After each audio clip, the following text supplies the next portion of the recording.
So ఇప్పుడు next land issues కూడా చాలా ఎక్కువైపోతున్నాయి. అండ్ అసలు ఒక ల్యాండ్ మనం కొనుక్కోవాలి అన్నప్పుడు ఎటువంటి జాగ్రత్తలు తీసుకోవాలి? మంచి క్వశ్చన్ వేశారు. నేను ఇంతకుముందు కూడా చాలాసార్లు చెప్పాను.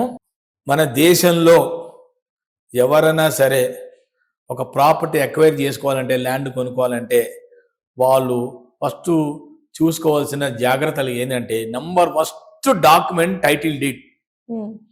టైటిల్ డీడ్ కరెక్ట్గా ఉందా లేదా చూసుకోవాలి. Number 2 sale deeds. Sale deed కరెక్ట్గా ఉందా లేదా చూసుకోవాలి. నంబర్ 3 ఈసీ ఎంకరేజ్మెంట్ సర్టిఫికేట్ అంటారు.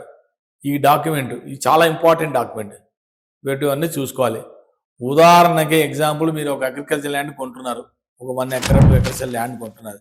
చాలామంది చేసే మిస్టేక్ ఏంటంటే, ల్యాండ్ 1 ఎకరా 2 ఎకరాలు కొంటారు, కానీ కింద ఉన్న భూమి సాయిల్ ఆ సాయిల్ మంచిదా కాదా చూసుకోరు. కొంతమంది మొరమ అంటారు. మొరమ నీకు ఏ పంట వేసినా పండదు. ఎప్పుడు కూడా రెడ్ సాయిల్ ఉండాలి.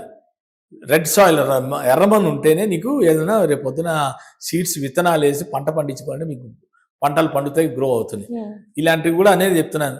ఇవన్నీ కూడా మీరు డాక్యుమెంట్స్ ఒకటే కాదు, కింద ఒక నేల సాయిల్ కూడా చూసుకోవాలి. సాయిల్ సరైన సాయిలా కాదా, లేదా అది మొరమ అంటే మొక్కలు వేసేమో మొలుస్తుంది అక్కడ మొక్కలు ఏమో, ఇవన్నీ కూడా చూసుకోవాలి. కాబట్టి డాక్యుమెంట్స్ అన్ని రకాల డాక్యుమెంట్స్ సరిగ్గా చూసుకోవాలి. ఇంకోటి ఇది దీంట్లో అంతే, దాంట్లో ప్లాట్లో కొన్నా అంతే, ఏదైనా సరే చాలా డాక్యుమెంట్స్ అని సరిగా చూసుకొని చేసుకుంటే ఎటువంటి ఇబ్బంది ఉండదు. ఓకే. సో మొత్తానికి ఇంకా కొంతమంది మోసపోతున్నాయి అన్నారు ఈ ఇష్యూస్ మీద. ఎటువంటి మోసాలు జరుగుతున్నాయి? ఎటువంటి మోసాలు జరుగుతాయంటే, చాలా మంది ఏం చేస్తారంటే ఫేక్ డాక్యుమెంట్స్ క్రియేట్ చేసి ఫేక్ డాక్యుమెంట్స్ ఎలా కనుక్కోవాలి? ఫేక్ డాక్యుమెంట్స్ ఎలా కనుక్కోవాలి అంటే, మామూలు డాక్యుమెంట్కి ఒరిజినల్ డాక్యుమెంట్కి ఫేక్ డాక్యుమెంట్ డిఫరెన్స్ ఏంటంటే, మీకు ఒరిజినల్ డాక్యుమెంట్లో గవర్నమెంట్ అఫీషియల్ సీల్ ఉంటుంది. తర్వాత అలైన్మెంట్స్, టైపింగ్లో ఫాంట్స్, నంబరింగ్, డాక్యుమెంట్ నంబరు, ఇవన్నీ కూడా మీకుంటే that is the thing, that is imagine that is original document. వాడు కొన్ని ఏం చేస్తాడు, అక్కడే దొంగ దొరికిపోయేది అక్కడే.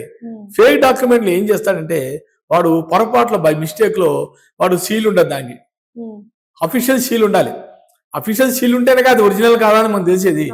తర్వాత మన పైన రిజిస్ట్రేషన్ అయిపోగానే పైన సేల్ డీడ్ పైన డాక్యుమెంట్ నెంబర్, డిఓసిటీ నెంబర్ ఉంటుంది. అదొకటి. రెండోది, ఫేక్ డాక్యుమెంట్ లో స్పెల్లింగ్ మిస్టేక్స్ ఉంటాయి, ఎర్రర్స్ ఉంటాయి.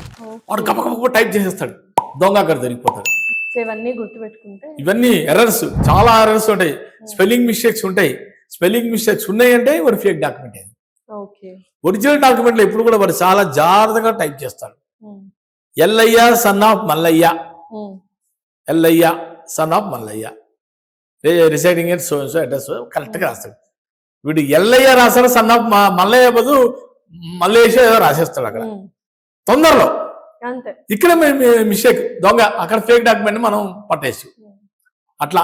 సో దానికి దీనికి వ్యత్యాసం ఏంటంటే, ఇంకోటి ఏం చేస్తారంటే, మీరు స్కాన్ చేసేటప్పుడు కూడా ఒరిజినల్ డాక్యుమెంట్కి వీళ్ళు ఏం చేస్తారు, కొంచెం పౌడర్ జల్లేస్తారు దాని మీద, ఆ డాక్యుమెంట్ మీద. సేమ్ మనకు ఒరిజినల్ డాక్యుమెంట్ లాగా మెరుస్తూ ఉంటుంది. మీరు ఒకసారి పేపర్ ఇలా డాక్యుమెంట్ ముట్టుకోగానే మీకు పేపర్ కదుపుతుంటే మీకు పౌడర్ వస్తుంది. ఈ powder is called meant as duplicate document. It is not a original document. ఇవి చాలా జాగ్రత్తగా గమనించాలి, ఫేక్ డాక్యుమెంట్ కి ఒరిజినల్ డాక్యుమెంట్స్ కున్న తేడా.